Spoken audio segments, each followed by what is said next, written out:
नमस्कार मित्रांनो. कमी भांडवलामध्ये उन्हाळ्यामध्ये आपल्याला कुठल्या पिकाची लागवड करायची किंवा छोट्या शेतकऱ्यांसाठी कुठल्या पिकाची उन्हाळ्यामध्ये लागवड करायची ते आपण बघू. जेणेकरून 40 ते 45 दिवसामध्ये ते पीक तोडायला आलं पाहिजे आणि एप्रिल ते मे ह्या 2 महिन्यामध्ये ते पीक तुटून पण गेलं पाहिजे किंवा ह्या 2 महिन्यामध्ये उन्हाळ्यामध्ये त्या पिकाचे चांगल्या प्रकारे पैसे झालेत. तर अशा प्रकारे जे छोटे शेतकरी त्यांच्यासाठी सुरुवातीला बघू आणि नंतर जे भांडवल गुंतवणारे शेतकरी त्यांच्यासाठी पुढं आपण बोलू त्या विषयावर. तर सर्वप्रथम मित्रांनो आपण वाल ह्या पिकाची लागवड केली तर चांगल्या प्रकारे मार्केट पण मिळून जाईल आणि फेब्रुवारी महिन्याच्या एंडिंगला आणि मार्च महिन्याच्या पहिल्या पंधरवड्यामध्ये जर ह्या पिकाची लागवड केली तर एप्रिल महिना आणि मे महिना ह्या महिन्यामध्ये हे पीक चांगल्या प्रकारे पैसे देऊन जात असतं कारण की सध्या वाल ह्या पिकाची लागवड कमी प्रमाणात आहे. 40 ते 45 दिवसानंतर हे वाल हे पीक चालू होत असतं आणि ह्याला म्हणजे जास्त असं काही मल्चिंगची पण गरज नसते किंवा बेड तयार करून लावण्याची पण काही गरज नसते. आपलं असं वाफा जर तयार केला आणि त्याच्यावरती जरी लावलं तर चांगल्या प्रकारे पैसे होऊन जात असतात वाल ह्या पिकाचं उन्हाळ्यामध्ये चांगलं. दुसरं पीक आहे ती चवळी. चवळी हे पण पीक एक 55 ते 60 दिवसानंतर तोडायला येत असतं.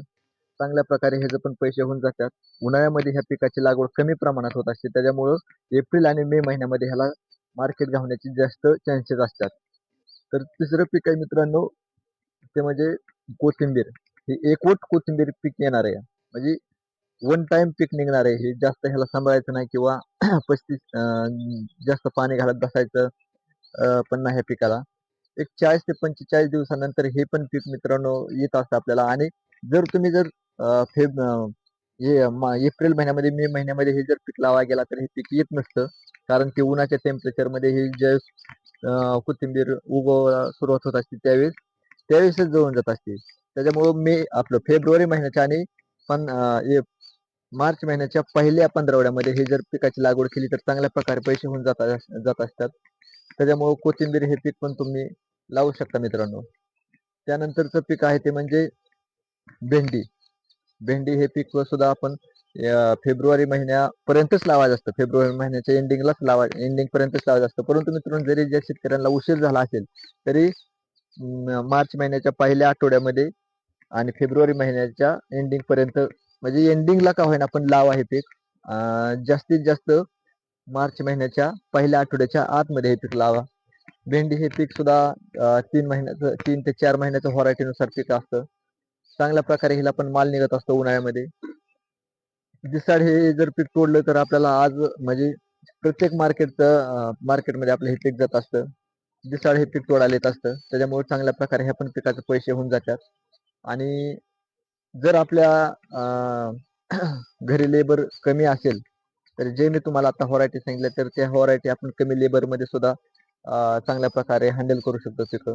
तर मित्रांनो आता आपण बघू की मोठ्या शेतकऱ्यांसाठी कुठलं कुठले पीक किंवा भांडवल जास्त गुंतवायला लागत असतं ते कुठलं पीक आहे. तर पहिलं पीक आहे मित्रांनो कारलं.